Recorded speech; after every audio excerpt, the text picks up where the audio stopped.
अब हमें पढ़ना है न्यून कोण त्रिभुज किसे कहते हैं। ठीक है, इसके पहले हम पढ़ चुके हैं समकोण त्रिभुज किसे कहते हैं। अब हमें पढ़ना है न्यून कोण त्रिभुज किसे कहते हैं। न्यून कोण त्रिभुज का मतलब होता है, न्यून का मतलब होता है छोटा सा, 90 अंश से कम। ठीक है, ऐसा त्रिभुज जिसका प्रत्येक कोण क्या होगा, 90 अंश से कम हो, ऐसे त्रिभुज को हम क्या कहते हैं, न्यून कोण त्रिभुज कहते हैं। क्या कहते हैं, न्यून कोण त्रिभुज।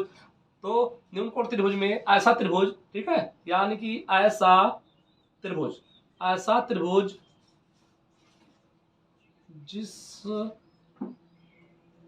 जिसका प्रत्येक कोण 90 अंश से कम होता है, 90 अंश से कम होता है, उसे न्यून कोण त्रिभुज कहते हैं।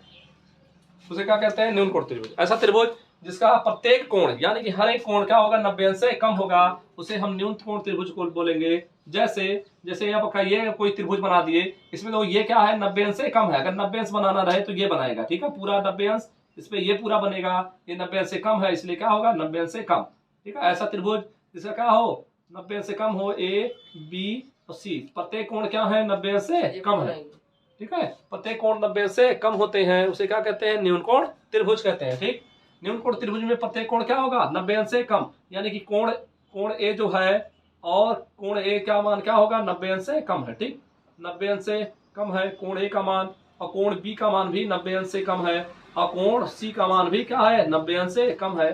तो ऐसे त्रिभुजों को हम क्या कहते हैं, न्यून कोण त्रिभुज कहते हैं। ठीक है, क्या कहते हैं, न्यून कोण त्रिभुज। ठीक है, न्यून कोण त्रिभुज आपको समझ में आया, क्या है, ऐसा त्रिभुज जिसका प्रत्येक कोण क्या हो, 90 अंश से कम होता है, उसे हम क्या कहते हैं, न्यून कोण त्रिभुज। अब न्यून कोण त्रिभुज में, ठीक है, आपको यहाँ पर अगर इसका परिमाप निकालना है, इसका परिमाप निकालना है, या इसका क्या क्षेत्रफल निकालना है, तो यहाँ पर हम क्या करते हैं, इसकी तीनों भुजाएं हमें पता होनी चाहिए। ठीक है, क्या तीनों भुजाएं पता होनी चाहिए। ठीक, तीनों भुजाएं अगर पता नहीं रहेगा, ठीक है, तो हम क्या कर देंगे, इसका क्षेत्रफल नहीं निकाल पाएंगे, ना तो इसका परिमाप। तो किसी भी त्रिभुज का जो परिमाप होता है, त्रिभुज का परिमाप जो होगा, परिमाप वो होगा क्या, तीनों भुजाओं का योग। क्या, तीनों भुजाओं का योग, तीनों भुजाओं का योग होगा।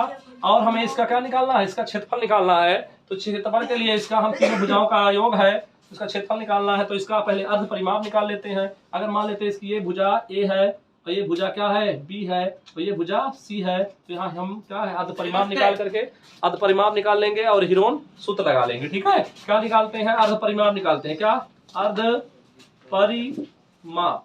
अर्ध परिमाप क्या होता है, एस।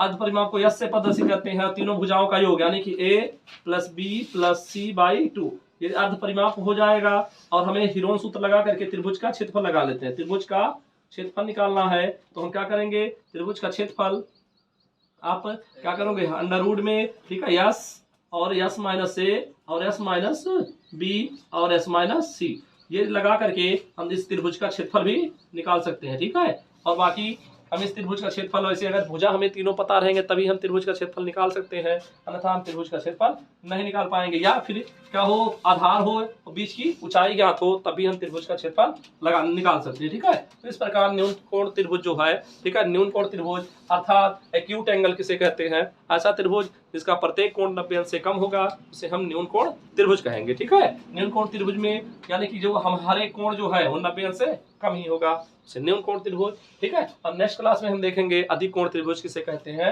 अर्थात ऑब्ट्यूस एंगल किसे कहते हैं।